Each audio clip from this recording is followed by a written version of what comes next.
Hey, my name is Jacob, and I never imagined myself as the kind of guy who would end a relationship over a trip. But looking back, it wasn't just about the trip, it was about everything it represented. It all started a few weeks ago when Rose mentioned she was planning a girls' trip with her friends.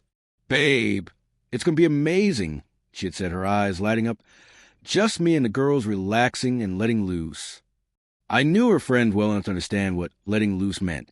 Drinking until sunrise, flirting for free drinks, and making choices that often led to regret the next morning. They weren't bad people, just reckless, and Rose always reassured me she wasn't like them. At first, I didn't say anything. I trusted her, even if I didn't completely trust the influence of her friends. But then, little by little, things started shifting.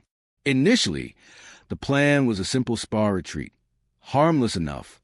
Then it turned into a beach getaway. A few days later, they decided Miami would be more exciting.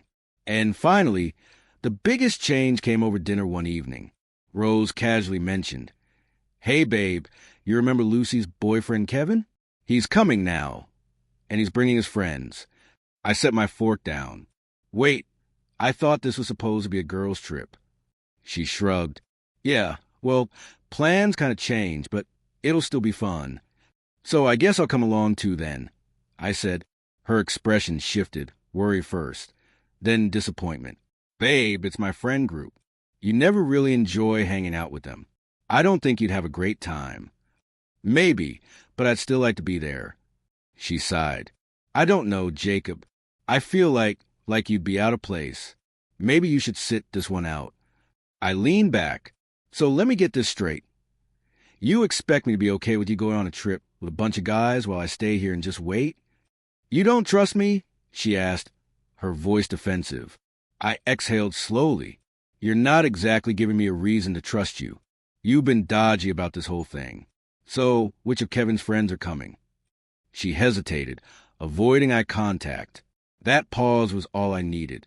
"Rose," I said, my voice firm, "is your ex one of them?" She sighed, confirming my suspicion. "Yeah, but it's not a big deal. We're all cool now, Jacob. It's been years. He's with someone else, and I have you." I folded my arms. "And yet, you didn't think to invite your actual boyfriend." She rolled her eyes. "Because it's my friend group. You never have fun with them. It would just be awkward if you came." I let out a dry laugh. "But having your ex there, along with random guys, isn't awkward?" "You're overthinking this," she muttered. "Kevin and his friends just want to party. It's not like I'm going for them." I shook my head. "You do realize how this sounds, right? And the fact that you're being weird about me coming. You see how that looks too, right?" Her expression hardened. "I don't need your permission, Jacob. You don't owe me." "This isn't about ownership," I said, keeping my voice level. "It's about respect.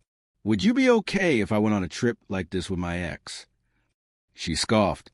"I wouldn't care because I trust you." "Well, right now I don't trust you," I shot back, "because you won't even consider letting me come." That was the beginning of the end. Over the next few days, Rose and her friends painted me as a controlling boyfriend. They called me insecure, toxic, even accused me of overreacting. But I knew the truth. I wasn't trying to control her. I was simply recognizing red flags before they destroyed me. Looking back, I don't know why I stuck around as long as I did. Maybe I wanted to see if she would actually go through with it, if she'd disregard my feelings completely. And then the night before her trip arrived, she was in our room packing her bags, chatting excitedly on the phone with Lucy about their plans. I just stood there watching her, feeling a slow, burning anger build inside me. When she finally hung up the phone, I spoke. "Rose." She glanced up at me. "What?" I took a deep breath. "When you come back, I won't be here. Just thought you should know." Her expression shifted, eyes widening like a deer caught in headlights. "Wait, what?" I exhaled, steadying myself. "I'm done."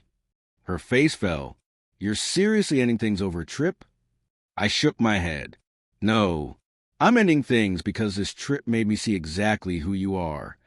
She folded her arms, her tone turning defensive. "And who is that?" "Someone who doesn't respect my feelings." I said plainly, Someone who refuses to acknowledge why this whole situation is a problem. You're choosing a vacation with random guys, including your ex, over your relationship, and I deserve better. She opened her mouth but couldn't seem to find the words. I pressed on. Go on your trip. Enjoy yourself. But when you come back, don't expect me to be here. She scoffed, trying to act indifferent. I don't think you're serious. But whatever. If you're going to be that insecure, maybe it's better that we end things. I nodded, grabbing a bag and tossing some of my stuff into it. Yeah, it is. She glared at me for a moment, then shook her head. This is so controlling, Jacob. You're just pretending to leave to scare me. We'll have to go to therapy and deal with your issues when I get back. She rolled her eyes and let out another scoff. You'll still be here when I return. I didn't bother responding. I just kept packing.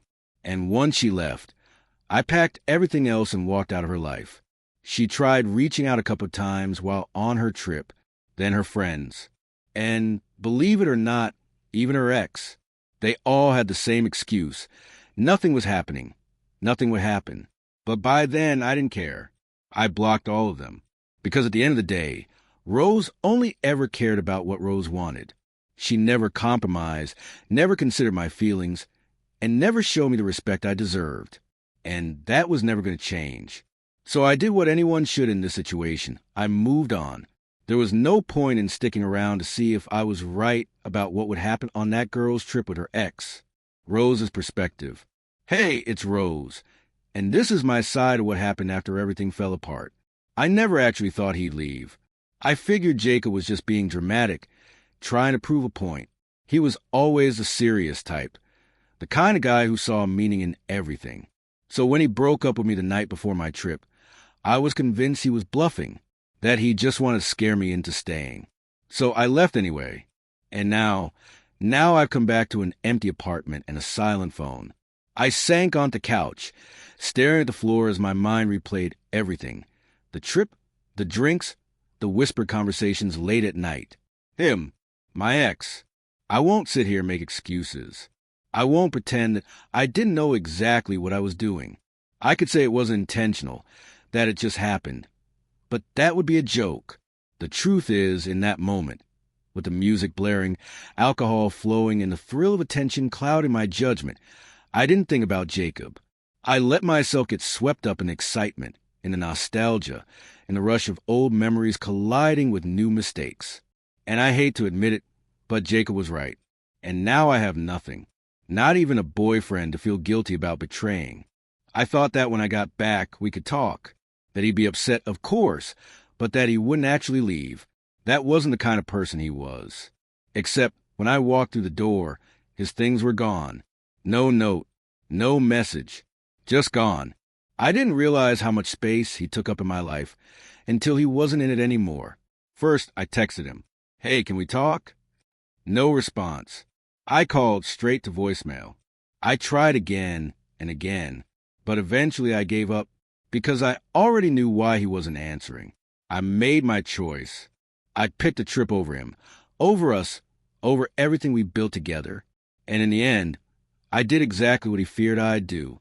And for what? For my ex? The guy who barely even acknowledged me on the flight home. The guy who gave me nothing but distant nods and half-hearted smiles, as if I hadn't just thrown away a real relationship for him.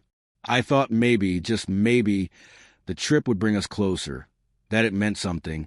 But the second we landed, it became painfully clear. It was just a fling to him. A fun little weekend. Nothing more. I had my fun for a few days, and in return, I wrecked my entire future. Now, I sit in the silence Jacob left behind, finally understanding how much I took him for granted. He truly loved me. He fought for me. He saw the red flags in me that I refused to see in myself. And when I crossed the line, he did something I never believed he would. He walked away. I just wish I had realized what I had before I lost it. But now it's too late, because Jacob isn't answering. And deep down, I know he never will. Hey, thanks for watching another video. If you enjoyed the story, don't forget to like, share, comment, and subscribe. Your support helps keep the channel going, and I truly appreciate it. Hope you have a blessed and wonderful day.